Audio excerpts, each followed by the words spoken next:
আমি 2 চামচ চিনি দিয়ে দিচ্ছি এর মধ্যে।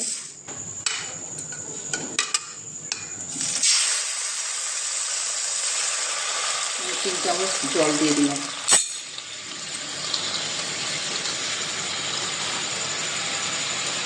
গ্যাসের ফ্লেম আমি মিডিয়ামে রেখে ফুটছে।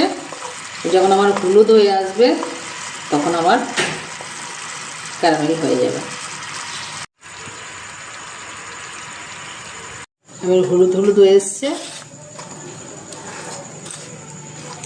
এবার এই যে হলুদ হয়ে আসছে, সমানে নেড়ে যাচ্ছি।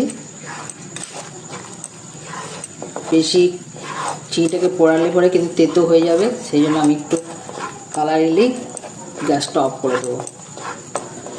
আমার ক্যারামেলটা রেডি হয়ে গেছে, দেখুন আমি গ্যাসটা অফ করে দিলাম।